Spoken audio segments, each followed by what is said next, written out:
Welcome, everybody. We've got House and Adam Dedeaux here for you today to talk about QB mechanics. We'll wait a few moments to let everybody get in, and then we'll start the good stuff. I will preface that we have one trivia question to start, which is, what famous quarterback broke Adam Dedeaux's pinky the first day? On the first throw. On the first throw. Wait, how many throws did you catch after that? The whole day. Yeah. He wasn't going to stop throwing, I can tell you that.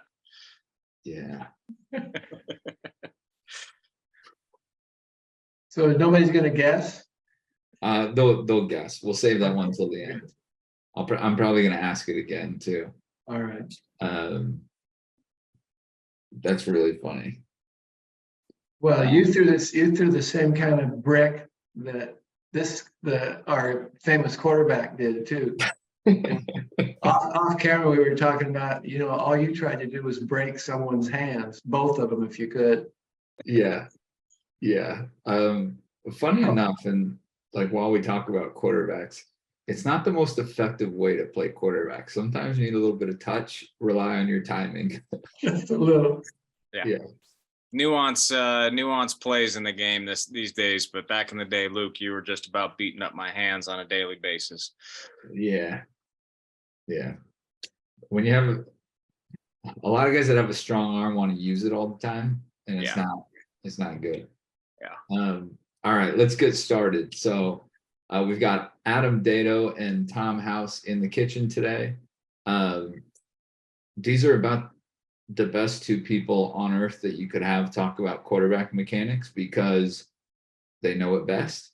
And in terms of quarterback coaching, they kind of came up with how to teach and how to talk about mechanics for football. No one was really doing it before. And also at this point, they coach a lot more than half of the NFL quarterbacks. Definitely the starting NFL quarterbacks. So I think it's really special to have them on. And it's a perfect opportunity to talk about quarterback mechanics. Additionally, this is just one part in an 11-part series. So we've had a couple of the parts before. We had Drew Brees kick it off. We had Sam Ehlinger last week. And today we're talking about mechanics. But then we'll be digging in more to footwork, each mechanical variable in future weeks. So please join us for that. Love to have you. And again, all of these classes are recorded. So when you go to the In the Kitchen website, you can check it out. We've got all the recordings there for you. But without further ado, let's talk some mechanics. You mind if I jump in first, Luke? Yeah, let's hear it. You set the table really good for us. Adam and I, when we first got started, knew nothing about mechanics of throwing football. And that was actually a good thing, because at that time we were up at USC at the Rod Dedeaux Research and Baseball Institute. I was actually the pitching coach for the Trojan baseball team. And Adam, if I remember correctly, you were with the Dodgers at the time. And in effect, between trying to figure out whether you wanted to stay in baseball or become a collegiate pitching coach, and all of a sudden this football thing shows up. And we started filming quarterbacks in our motion analysis lab and comparing it to quarterbacks that I had captured like 30 years ago, the Berline, Montana, Marino. We had these elite quarterbacks, but I had never really paid any attention to it. We were just capturing for the gee whiz of it. And that was the start of looking at what a couple of Hall of Fame quarterbacks did. And it grew from there. And Adam, correct me if I'm wrong, we, for a couple, 3 hours every day for at least 2 years that I can remember, we were looking at what was being taught to quarterbacks out there and kind of comparing it to what we learned from pitching and finding that hybrid in between. And again, it was luck of the draw. It wasn't like it was well planned out that we would become quarterback instructors. But I think because we knew very little and we had great data capture, it allowed us to approach it differently than anybody else had. Would you agree, Adam?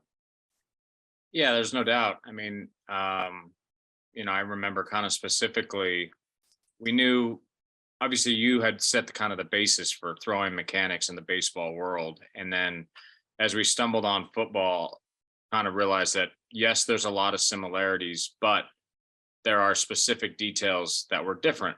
And we got very fortunate early on to have the likes of Drew Brees and Tom Brady, and then it started to steamroll from there. And we were capturing everybody with motion analysis. And I remember we had the conversation, and you just said, "Look, go through all of the numbers that we're capturing, bring in the aggregate numbers, bring me exactly what these guys do, and we're going to find some similarities, and we're going to find exactly what the teaches are going to be."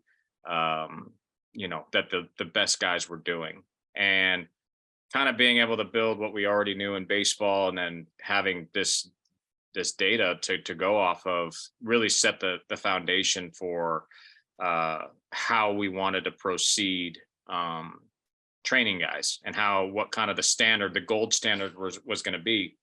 And to be able to start there, where I'd say we were very fortunate. It wasn't a grassroots campaign. It was more, we were going to start from the elite and work down, which, man, yeah, really set us on a course for success. Yeah, you're definitely right. It was what the Germans call a zeitgeist moment. It was the right idea at the right time. And it wasn't just the mechanics of throwing, it was the physical preparation that quarterbacks should actually do. At that time, and even into today's game, a lot of quarterbacks lift like interior linemen. And there's a different way to train muscle and nerves as a quarterback than you do as an interior lineman or a defensive back. So again, it was a fresh start on a very popular position in football. And because we didn't know a whole lot, we weren't constrained by any conventional wisdoms. And correct me if I'm wrong, the quarterback coaches at that time were gadget guys for the most part. I mean, they had garbage cans, and they were working in the sand at the beach and throwing brooms at each other, all, really fun stuff, but not a whole lot of real sink your teeth into conditioning and mechanical efficiency. So yeah. I mean, again, right place, right time. A lot of things that were being taught were kind of what guys had done in the past. Well, this is how I did it, so therefore, just do it this way.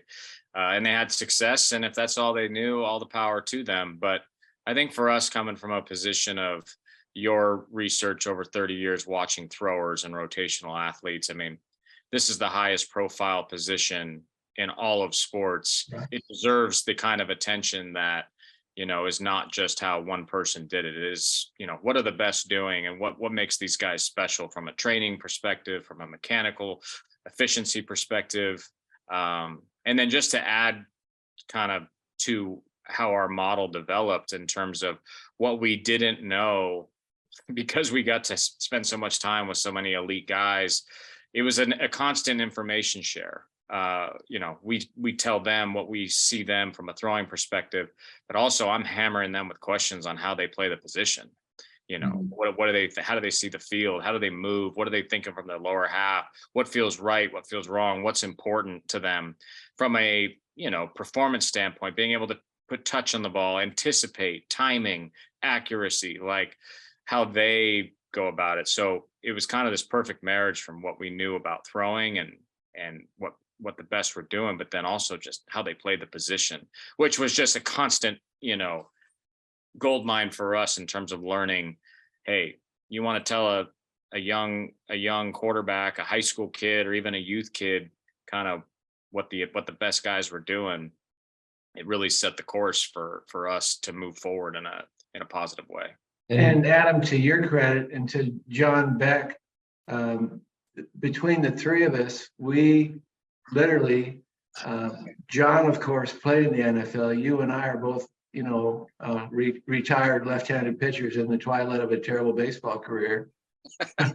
And what you and John did is you pursued the position, not just from a throwing perspective and the physical preparation to throw, but how to read defenses and, you know, how to have better timing with your receivers and all the nuances of the game. And you hit it dead on when you said we were lucky to be working with a Brady and a Breeze and guys that are legitimate Hall of Famers and borrowing what they did, what they learned, and coming up with a teach that we could share with everybody. Kind of, I think it separates us, what you guys do, from everybody else that's out there. Now, one thing I want to ask about, because I think it's really important for especially the people on this call who may have quarterback coaching where they're from, might be good, might not be. What were some of the things at the time when you first started getting into quarterback coaching that was being taught about mechanics? Or what are some of the things that weren't being taught about mechanics? Just so people know, like, what pitfalls to avoid that they might hear from, some random coaches out there. Adam, I'll start with a couple that I remember. They thought there was, one arm slot. You had to get high on your release point to get it over the lineman and, in front of the linebackers. Or in other words, they thought there was like one arm slot, and how you break your hands and what you did with your feet. And we had learned from baseball that you pretty much throw with your feet as a pitcher, as an infielder and outfielder. And obviously we had pitchers throwing footballs, and it was funny, our best arms in baseball were also able to throw the football the best of all of them. And so we started looking at what the feet did in a quarterback and found out that what they're just like a pitcher, but they take the rubber, how the rubber on a mound goes directly to home plate and it's stationary. Well, all the quarterback did with his feet was move the rubber to wherever direction he was going to throw. I think it was you, Adam, that came up with the ankle eye. If the back foot ankle eye is aiming toward the receiver, when you put your weight and you shift your weight, your body will automatically square up and you'll be just like a pitcher coming off a rubber going down the mound. And so little things that were carryover and tricks that we called them started making sense to the quarterbacks we were working with. The opposite and equal, Adam, I know that was huge. Where you break your hands, and it might have been John Beck or maybe even Drew Brees that said quick feed equals quick release. Yeah. When a quarterback gets long, when I say long is his arms get too wide and he takes too long to get rid of the ball. If you quicken his feet up, he can't be long. So we learned as we went. Can you think of any others that we were doing at that time, Adam? Yeah, the big one that we kind of had to kind of step in, and there was kind of a misunderstanding, or you call it your eyes are lying to you in terms of force output, how guys were generating force in the football.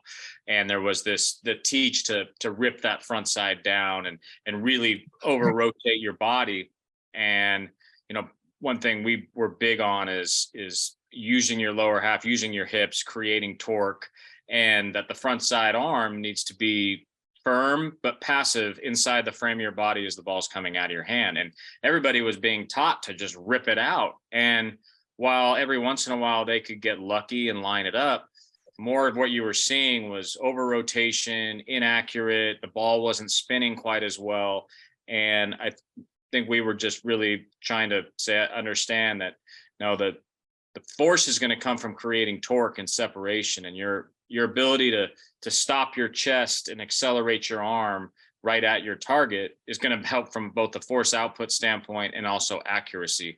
And that was just one teach that was just really big at the time, that we kind of had to say, okay, I understand what you think you see, but when you slow it down, no matter how hard you're ripping this arm, this hand, this arm stops as the ball's coming out. So everything you're doing after is just being fabricated. Your body wants to stop. This is the position that your body is telling you to be in. So we were just big on, okay, we're going to generate force before the ball comes out of our hand, not all this action happening after. And just getting guys more under control, using their lower half, using their hips. That was a big one I remember at the time. Yeah, we got laughed at a little bit. We got made fun of. But because we had the motion analysis, the 3D stuff at USC, we were able to look at all of them. And like Adam said, as they squared up to throw at release point, that front side arm was right there in front of their chin and their nose. Some guys open hands, some guys closed, but Yeah. it was right there inside the width of their body. And we just started putting these pieces together and actually came up with a mechanical model that still holds up. 6 variables for a quarterback, 9 variables for a pitcher. And then I'm sure everybody's seen all the weird stuff that our quarterbacks do before the game on early, where they do the flex T karaoke and the DAC drill, and it's all goes back to Drew Brees and Brady and Adam and myself coming up with a way to get a quarterback frost specifically loose to warm up to do his throwing on a given day. So it was challenging. It was fun.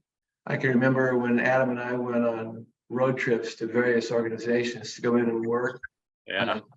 Adam and I would be cramming on the plane, trying to figure out if we could be smart in front of their group, their brain trust at every organization we went to. And correct me if I'm wrong, Adam, we found quarterbacks and football way more receptive to new information than pitching and baseball. Would you agree, Adam?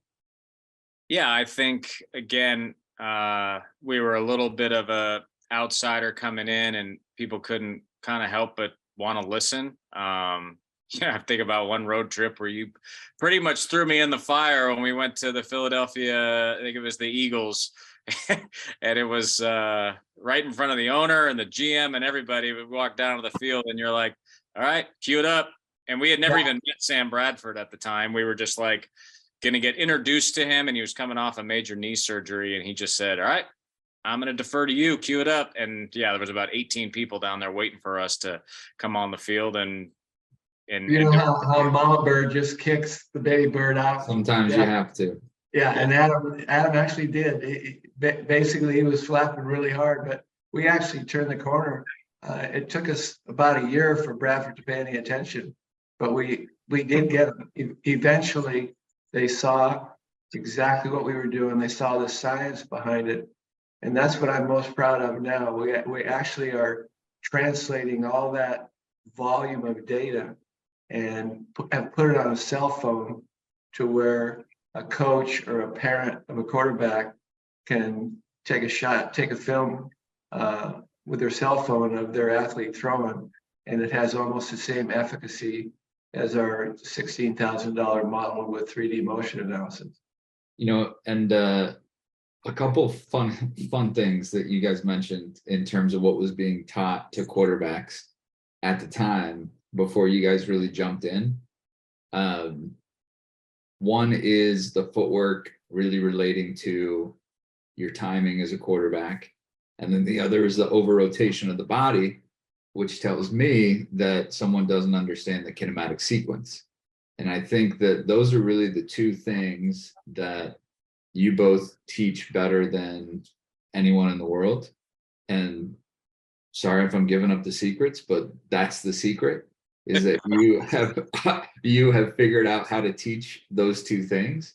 But the hard thing is your eyes actually see, your eyes lie to you. I think Adam mentioned it earlier. The hand's quicker than the eye. I think the human eye can see about 34 to 40 frames a second, but all the movements involved in throwing are taking place at 1/200th to 1/250th a second. So your eyes actually it actually tells you that they're rotating when they let go of the ball, but they're not. It's linear, angular, and linear when they throw. It's not just angular.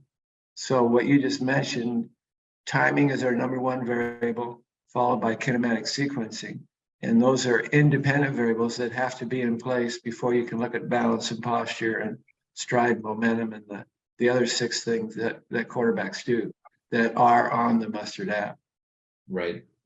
And thank you for mentioning that, Tom, because timing, definitely in the football app already, sequencing coming soon. As a lot of you know, we're in a beta phase right now. So as you'll see, a lot of the drills in there are, guys wearing baseball uniforms doing the drills.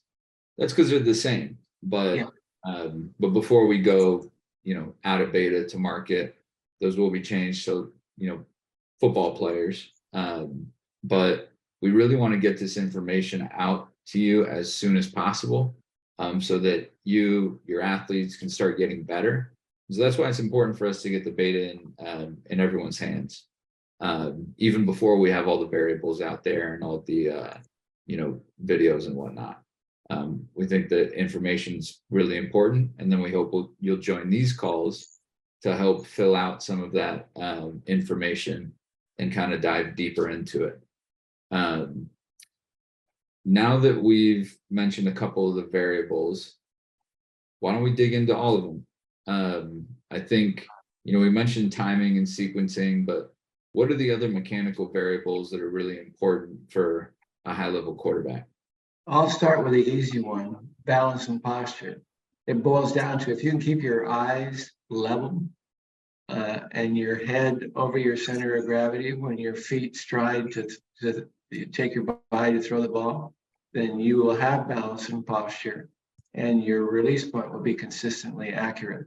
If your head is moving, for every 1 inch of inappropriate head movement, right, left, up or down, or away from the target, it's going to cost you 2 inches of release point. And quarterbacks and pitchers, when they are mechanically efficient, will release the ball 8 to 12 inches in front of their landing leg, landing foot, big toe. So balance it after timing and sequencing, which are independent variables. Balance and posture are our number one variable for mechanics. What do you got for number two, Adam? Yeah, I mean, and just to piggyback on that, I think for quarterbacks in general, and for understanding what Tom means when he's talking balance and posture, it's understanding the base in which you're going to throw from, assuming all things being equal. A lot of questions I get: how do you determine a narrow base guy versus a wide base guy? And it's understanding, goes back to timing. If you're a narrow base guy, your foot strike is going to be a little bit longer. So you got to make sure you are getting your foot down fast. If your delivery is slow, sometimes we might widen the base just as a way of trying to quicken everything up. And understanding, like, everybody's a little bit different. How, Drew Brees was a wide base guy. Tom Brady was a little more narrow at times. What do they feel comfortable with? So in terms of understanding repeatability, the balance and posture, the base in which you want to throw from, posture being, your spine being vertical and trying to stay vertical versus leaning to the left or right, or leaning forward or leaning too far back. It's really understanding your balance points within your base, I think is a huge just starting point. Just understanding, if we're talking about being consistent, it's understanding my body and the position I want to throw from when I get to the top of a drop, just for timing's sake and consistency. The next one, obviously, for us is the stride momentum for quarterbacks is huge. It's talked about constantly, because the stride is going to be the thing that, honestly, it either speeds up or slows down your delivery. Most guys who have a slow delivery is usually going to come from having slow foot strike. And the faster we can get that foot down, the faster we can start our delivery, because truthfully, the delivery doesn't start until the front foot hits the ground. So can you say that again? That's huge. The delivery does not start until the front foot hits the ground. You might be working your takeaway prior to, but we don't start coming forward with the arm until the front foot hits the ground. The front shoulder doesn't go anywhere until the front foot hits the ground. So it's really big for stride in terms of, yes, there's the distance part of stride, there's the timing for stride, but then the other big one is, where is my weight when my foot hits the ground? And that's something you see in football a lot. We used to call it being heady, or things of that nature, where our weight would get so far forward when our foot would hit the ground, our whole sequence would get disrupted. So we spent a lot of time, early on, we spent a lot of time on just like, all right, we want to get the foot down as fast as we can, and we want to keep our weight just behind the midline. It doesn't have to be way back, but we see if their weight is really far forward in the foot strike, the whole delivery gets disrupted. I'm either missing high or low. I'm having to muscle because I'm not recruiting my lower half as much. So we look at that a lot. Now, as we've evolved over now 10 years of doing this, one thing that we've realized is that in the stride momentum aspect of playing the position, sometimes you get thrown off the spot, and sometimes you can't avoid being overloaded on your front leg. So then you start learning, okay, if, hey, the pocket moves me and I got to throw more off my front leg, there's a mechanic to that. There's a way to do that. But in the basis of just, hey, I want to have good mechanics, I'm going to go out, throw routes versus air, like, these are variables that need to be intact so that when I have the ability to step into throws and be consistent, that I can, and I'm not just all over the place. So stride momentum, big one for quarterbacks. And then Tom, Adam, opposite. And then after stride momentum, go ahead. I want to ask one more question about stride momentum and base, because Tom, just about every baseball mechanics call that we have, you always go back to setup position, Right. like someone's messing up in their motion and you're like, let's just go to setup position. And your base, and the thing is what Adam's getting at, your base is your setup position for football. That is You're what exactly right. You guys are making this really easy for me. It only takes one repetition to learn a position. Yeah. So what Adam said, you're going to be taken off your platform when you got, a 400-pound lineman trying to tear your head off and chase you down. But you practice perfect, and you start with, is it in rhythm is the right word, Adam, where there's no interruption? Yeah, you're in your rhythm, your timing. Yeah, you're in total control of your whole movement to throw the ball. And there is, your knees have to be bent equally. Your what he talked about, the width of your stance has to be consistent. Your head has to be over your belly button. Your hands are going to be holding the football right in the middle of your body. Your front shoulder is going to be closed off a little bit. It's that perfect set position with your total body before you start to move. And that's what you practice from. And with enough repetition, your brain, when your platform is taken away from you, say your feet are cut out from underneath you when you're going to throw, your body still knows from that learned set position what you have to do, even without your feet, to get hips and shoulders, arms, and football delivered.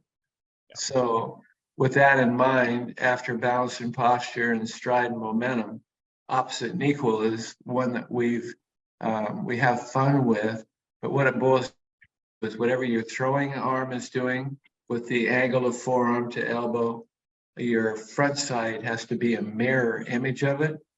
And you have to hang on to that until the energy actually gets from hips through spine into shoulders to deliver your arm. So opposite and equal would be our third one. Adam, what do we got? What do you have for your fourth? So then we get into one of the bigger things that a lot of people, and I think something that we were harping on early on is the hip and shoulder separation, dissociation. And the biggest thing for people to understand is, they call it torque, right? And it's one of our main components for how we're generating force. But the other thing people always probably don't quite understand is that your ability, kinematic sequencing, when your sequence is good and you create the proper hip and shoulders separation and you time it up right, that, hey, when the front foot hits, then the hips start to drive, then the front shoulder can just naturally and very organically move. People ask, how do you improve spiral? Well, the spin of the football is a reflection of your body being in sequence. If you have a tail or a tight wobble on that football, right away, I'm thinking we've got a sequencing issue. So I go to, all right, timing being the first thing. Let's make sure he's getting his foot down in the right time frame. All right, timing looks good. The next thing I'm looking at is, all right, what is that relationship between hips and shoulders delivering the arm? And that's our fourth variable. Is it's a matter of force output, number one. That's how we create torque, and that's not any new concept. You look at golfers and hitters, it's one of the main drivers in terms of rotational efficiency is creating good hip and shoulder separation to create torque. But then also timing that up within the body, delivering the arm is where you're going to start to see the revolutions on the football improve. So a big variable, without a doubt, and something that I think we're kind of pioneering, at least in the quarterback world, was not that hip and shoulder separation hadn't been around, but that's where kind of the DAC dance evolved. Was we were just working on how do we get our hips going as quick as we can go without the front shoulder going anywhere. And yes, it became this, big thing with him. And he wasn't necessarily the first one who did it. It's just how he understood the drill. He turned it into what you see on TV, but other guys do it different ways. It's all trying to achieve the same thing. But in Dak's case, he's just like, man, he carries a lot of muscle in his body, and he's like, I got to be violent with it for me to like really feel it and really loosen myself up.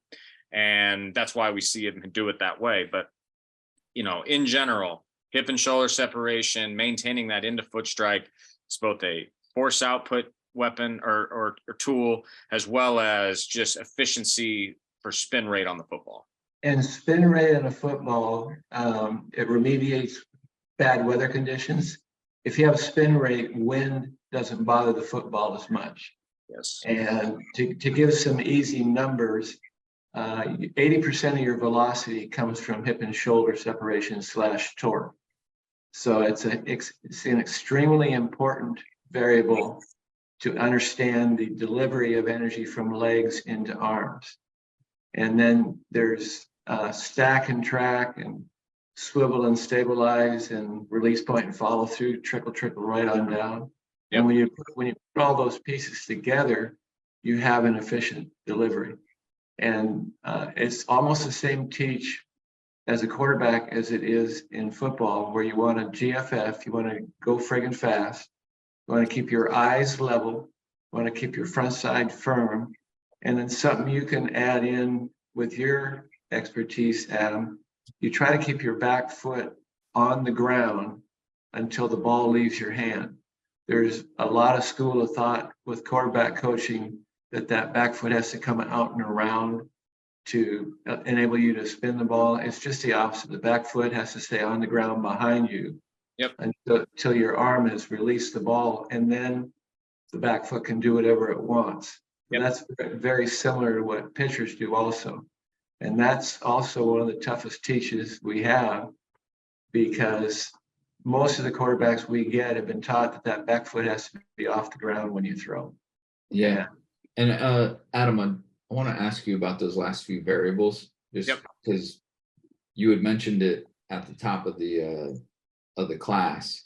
But so far in the variables, we get to foot strike, and before foot strike, everything is linear.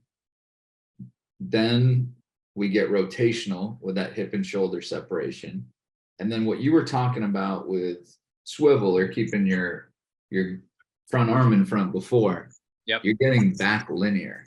And so I was hoping that you could cover just those few variables of when you get back linear and how important that is to the delivery. Yeah, I mean, we talked about the importance of creating torque, and then depending on the throw, honestly, is going to determine how quickly our chest is coming around. Touch balls is a little bit slower with rotation, more controlled. We don't want to think about slowing our arm down, because your arm is moving at hundredths of a second. And when we're focusing on that type of movement, we can control rotation of the chest as a good way of determining, hey, I'm going to drive a ball versus I'm going to touch a ball. But point being, once we do square up to our target and our shoulders are basically on top of our hips again, that to me is a huge position of accuracy and our ability to get to full release point, to really create extension. Some of the best quarterbacks in the world talk about how they can manipulate the ball in terms of if they need to pull it down just a little bit at the end, or if they want to make something happen late, it's all happening in front. Well, the only way you can do that is if the rest of your body has stopped. And we talk about your front side arm needing to be inside the frame of your body. we don't necessarily care where. Higher is better than lower. Like we don't necessarily want our hand down by our belly button. Chest high is good, but everybody's a little different. Tom's here and Drew is here and Matt Ryan's there. And I mean, everybody's a little bit different, but it's all inside the frame of your body. So to me, we talk about taking our chest to our target.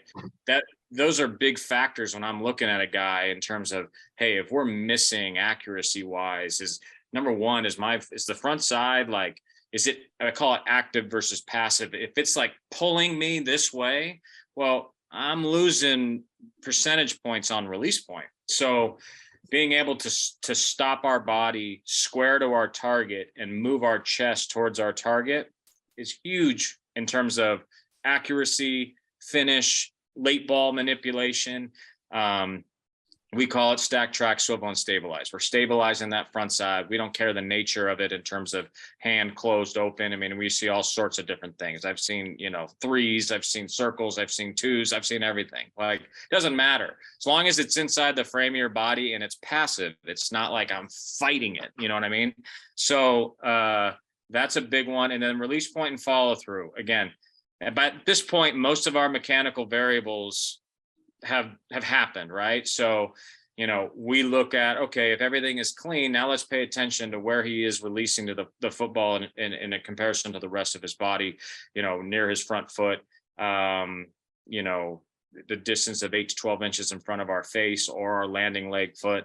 The nature of the follow through. Sometimes, we talk about when guys are struggling with maybe how the ball's coming off their hand. Is it a cut versus is it a squirt? A squirt's the one that comes off your pinky. The cut is when we get underneath it.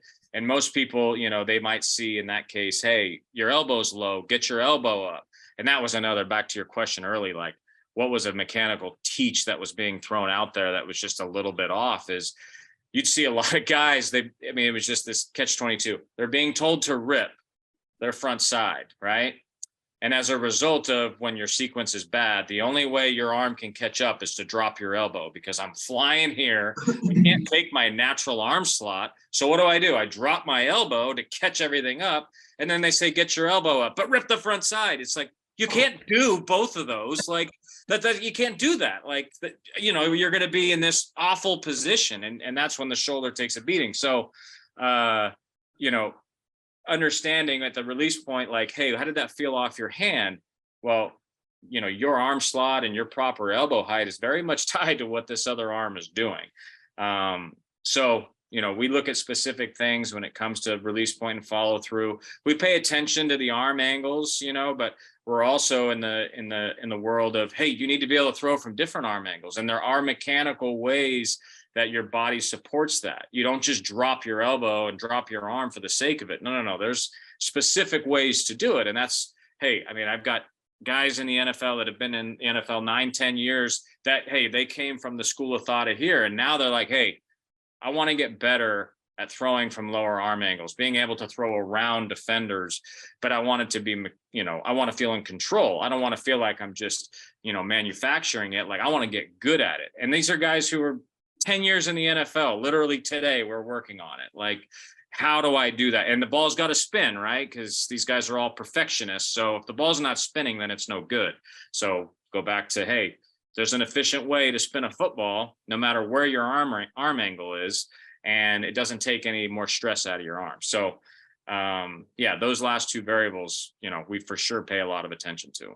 And what Adam just said is the quarterback's job is to manipulate his body with efficient mechanics to find that window that he can throw the football to that will get a receiver open rather than throwing to an open receiver.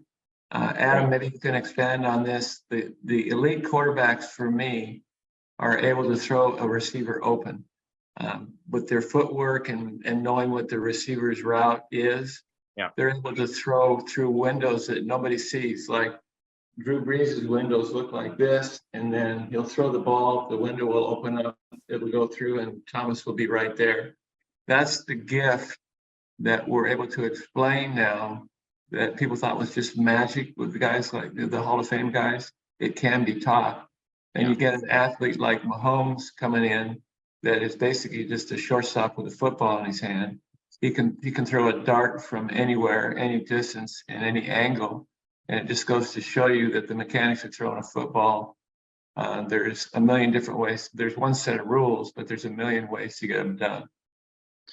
Yeah, I mean, to your point about being able to throw with anticipation, similar to baseball, that a guy who can throw 98, he can make mistakes and get away with it at times, versus the guy at a 92-mile-an-hour fastball. He's got to be more pinpoint control.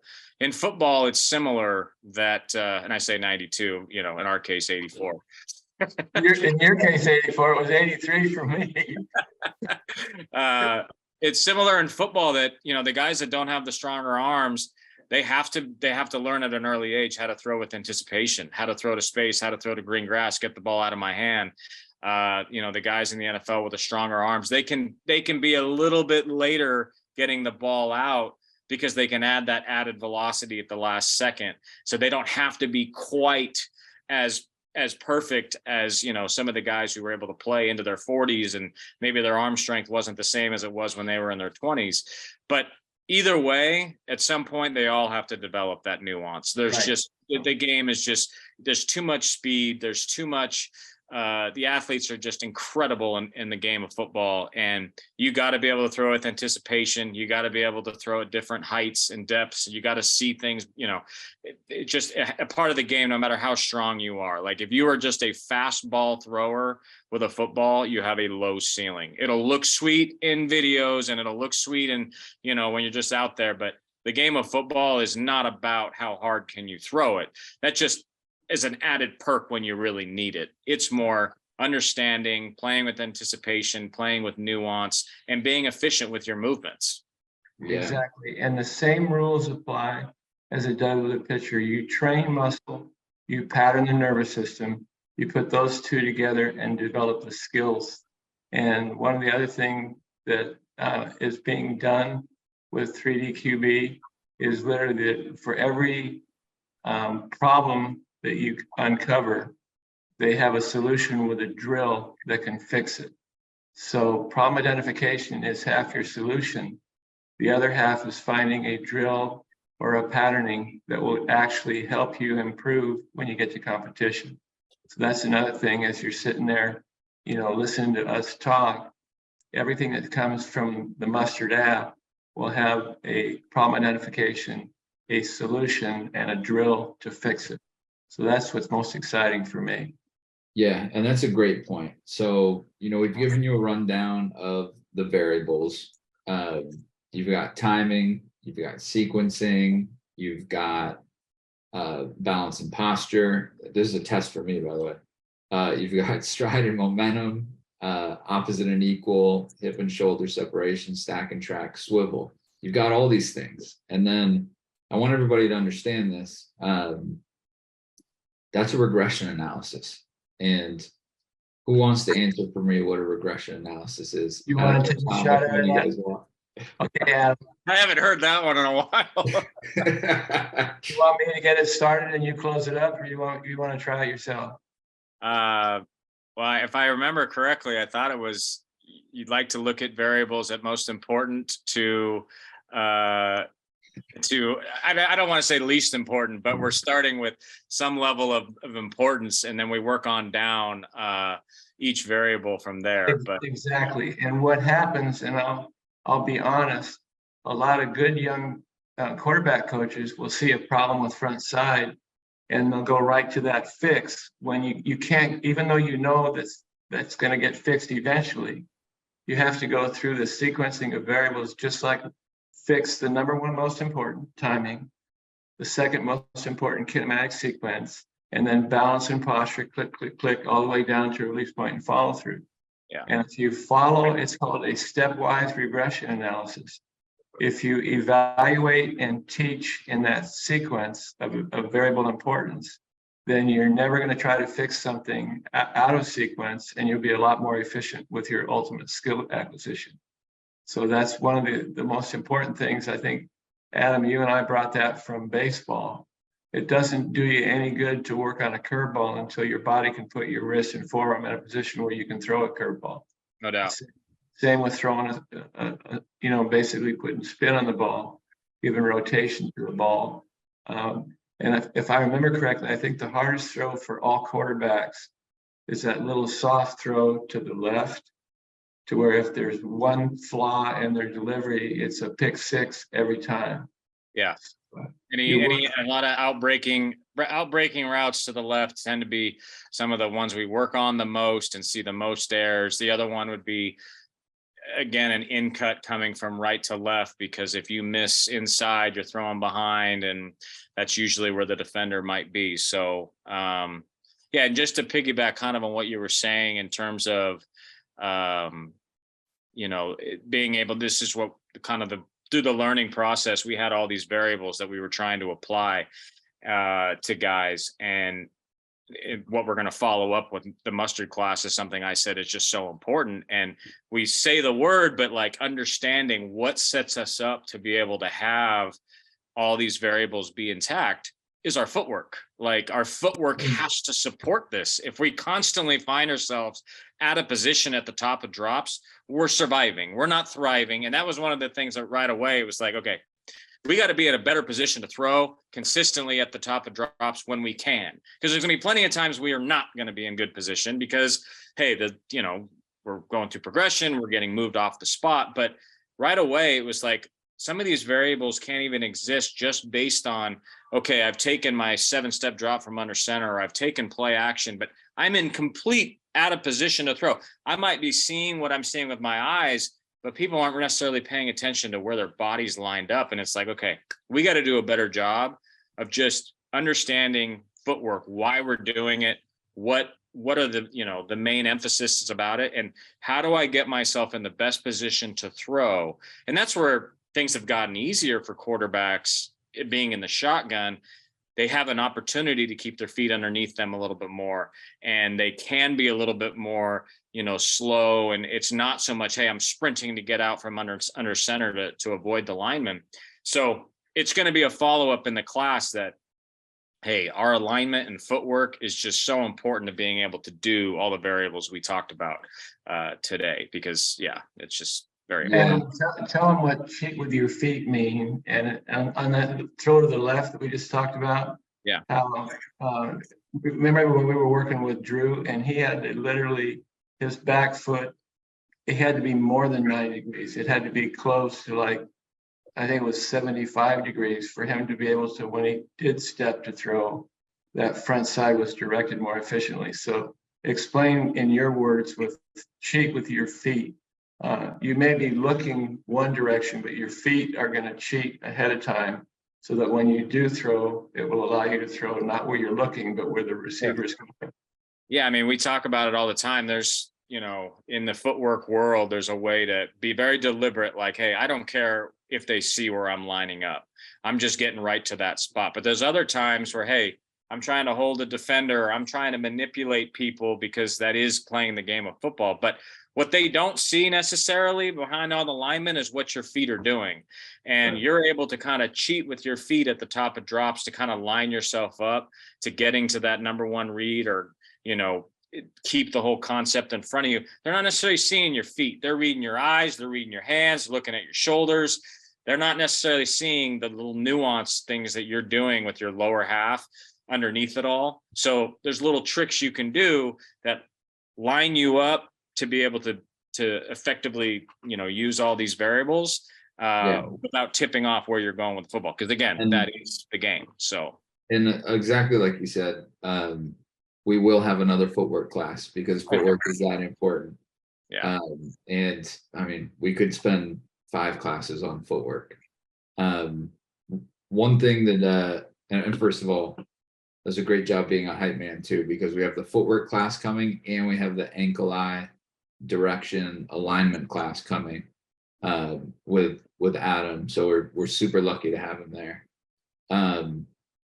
One thing I just wanted to mention before we get into questions too is all this mechanic stuff that we talked about.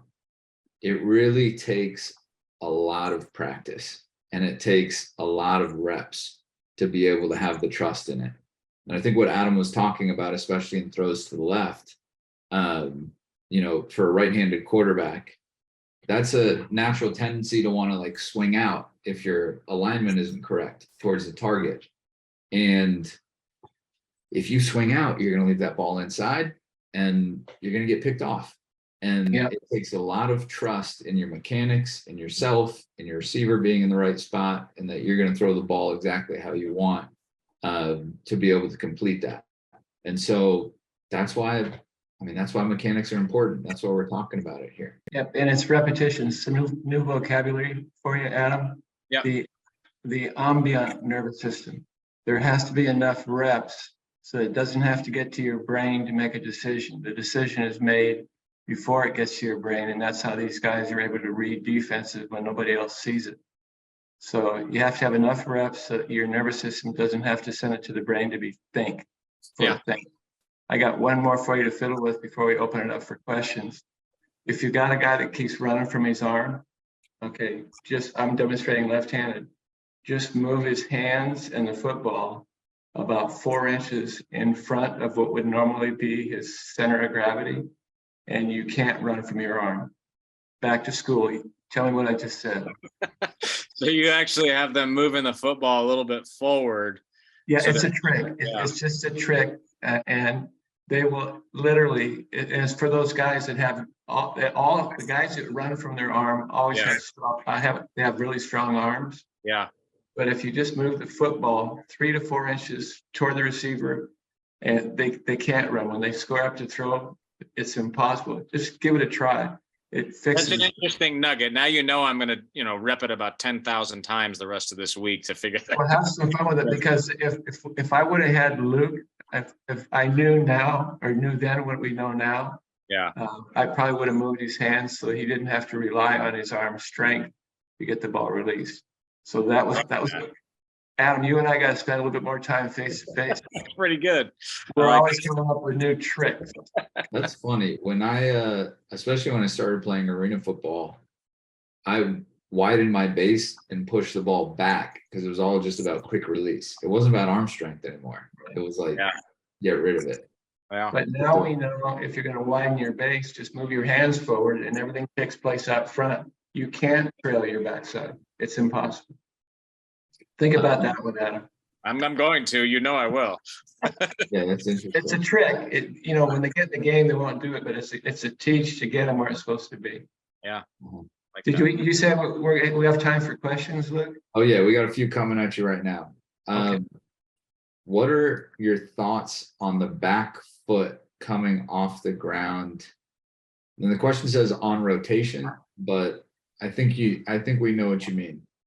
The back foot coming off the ground. Yeah, we're always shooting. Yeah, we're always shooting to keep the back foot on the ground through release point. We don't really care what happens after, but it's a way, and Tom always talks about it in baseball. It's a rudder on a boat. It helps keep our spine straight up. Second that back foot comes off the ground, if we have any momentum going left, our head's going to get outside our knee. That back foot staying on the ground is a stabilizer that keeps our chest and everything going towards our target. And as Tom always used to say, if you were going to push a car, you're going to push a car on one foot, or you're going to push a car on two. I think that's pretty self-explanatory. Yeah, just until release, and then let it happen. That's a good question. Efficient. I like that. We talk about efficiency a lot. That was very efficient. Oh, yeah. How can you mechanically improve your accuracy? All right. Accuracy is if you put all the pieces together that we talked about today, strikes or accuracy happens. But we can say this, and Adam touched on it briefly. If you're missing your target right or left, it's usually your head movement. If you're missing your target high, long, or short, it's your front side. So if you keep your eyes level, keep your front side firm, and you go quick into foot strike, accuracy should pretty much take care of itself. Do you have anything to add to that, Adam? No, I think exactly what he said, and understanding that position of one of our variables, stack, track, swivel, and stabilize, squaring up to our target and putting our chest on our target as the ball is coming out. I've seen guys who can't spin a football, but still are accurate because they're good at moving their body towards their target and they don't over rotate. Some guys, just the way they're built, they don't have great separation. They're really muscly, but you can still be accurate with a tight wobble if your body is going in that position and you stabilize the front side. I think you can still, that's one variable that I think we really look at in terms of accuracy. In terms of thought process, I mean, go back to all the, the beginning, aim small, miss small. I mean, I think that's always a good thought process to have. But in terms of mechanics, I think focus on that fifth variable is probably the one that is probably the most important when it comes to accuracy. I got a new word from you. Tight wobble. I like that. Tight wobble. Weevils wobble, but they don't fall over. Well, Lamar Jackson calls it ears on a football. If it's wobbling, he calls them ears. Okay. He's got to be a treat. He's awesome. He's awesome. We talked about hip and shoulder separation. What are the proper amount of degrees you should have from hip and shoulder separation, and how is it measured?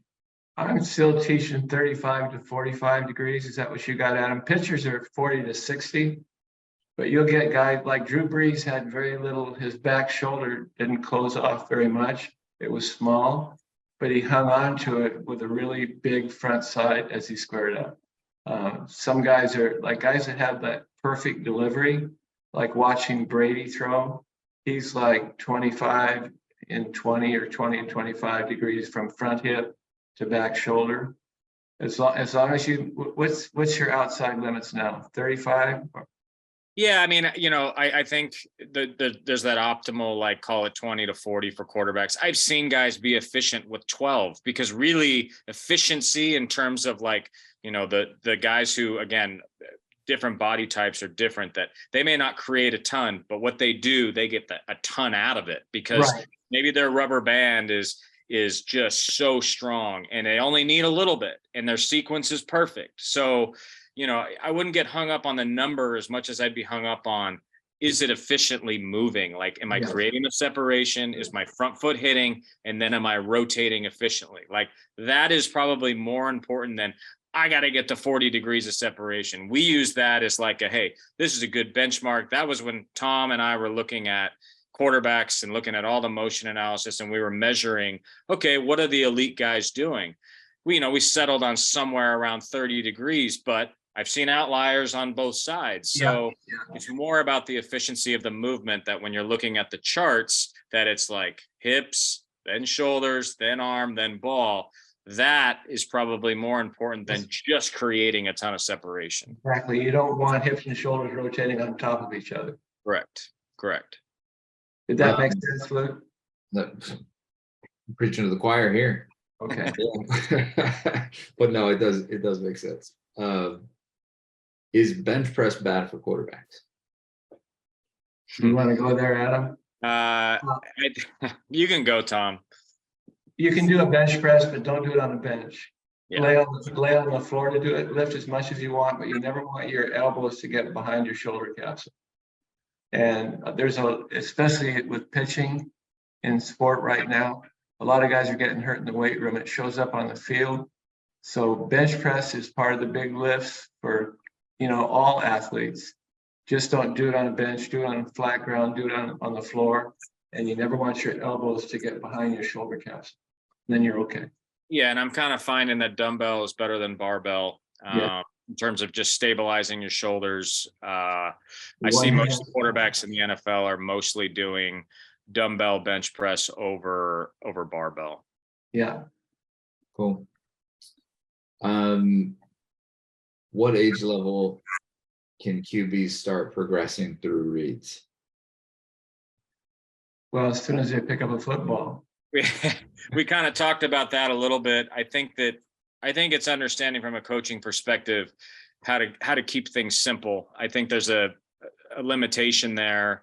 You're going to be reading something as playing the quarterback position. It's not all just feel. I think the coaching is important. You can do it at 8, 9, 10 years old if it's keeping it simple. I think it's always good practice for them to, hey, this is where your eyes need to be, before the snap, and this is where they should be after the snap. I think that's the kind of read where, hey, we're going to just focus on this guy. If he takes this step, we're going to go here. If he takes this step, we're going to go there. I think simplicity is the name of the game there. And then as they get more comfortable, then you can complicate the reads a little bit more and, teach what defenses are doing. But for the most part, defenses are pretty vanilla at a young age anyway. So I would just keep it simple early on. Cool. And then last question for today, what drills can you do to increase distance on throws? And maybe since this is the mechanics class, let's say what mechanical variables are most important. I'll throw it out, and then Adam's got some great drills. If you're throwing anything heavier than a football, a regular NFL football weighs right around 15 ounces. If you're throwing a weighted ball, heavier than a football is for strength. If you're throwing a ball that's lighter than a 15-ounce football, whether it's a junior football or you're throwing a 6 or a 9-ounce ball, it's for speed. And we train to throw. We don't throw to train. Those two thought processes are really important. So heavier than the football is for strength. Lighter than a regulation football is for arm speed, the nervous system. And then we basically train to throw. We don't throw to train. Do you have anything to add to that, Adam? No, I mean, I think that, obviously you want to have the football in your hand, but most of the rehab programs right now for football are a lot of guys doing weighted balls just because it kind of tricks the body into building strength and speed without the, mental block that may be, I don't want to get hurt or whatnot. So a lot of what we do for arm strengthening is the weighted balls. And some guys for sure, they take the football and they want to play long toss. I mean, that's still a thing. And I don't think there's anything wrong with that. Feeling the football off your hand. And throwing a good deep ball is an art. Some guys are definitely better at it than others. And it's not, it's another thing. It's not worked on enough. In practices, something we've been charting, even in the NFL, started looking at how many times did they actually throw the ball to a receiver downfield in a given week or in a given day. And it was like in a season, they were only throwing downfield maybe 6 to 8 times in a practice.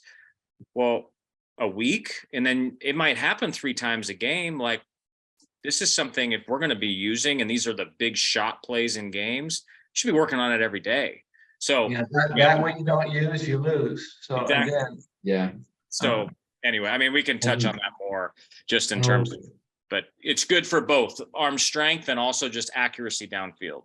For sure. And a lot of times, I mean, when I was playing, you don't want to run your guys to the ground, especially mid-season, later in the season. Their legs are done.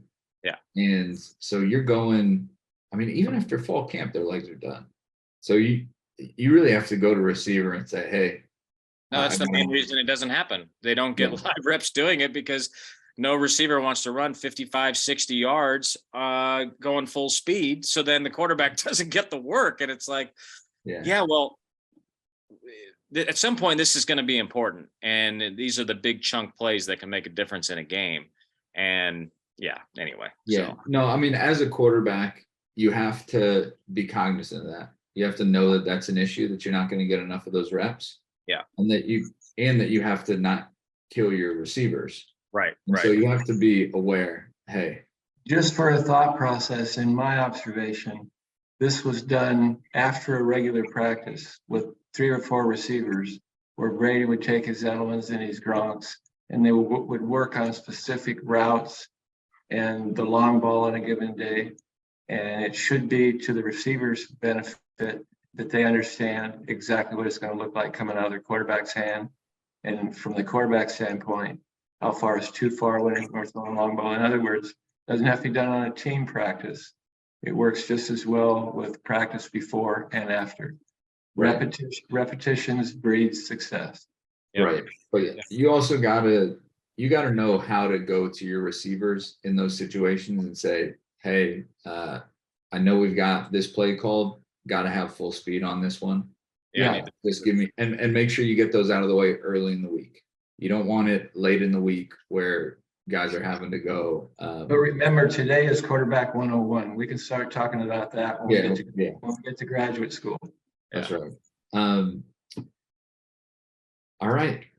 That was Actually, fun. let me ask this last question. Sure.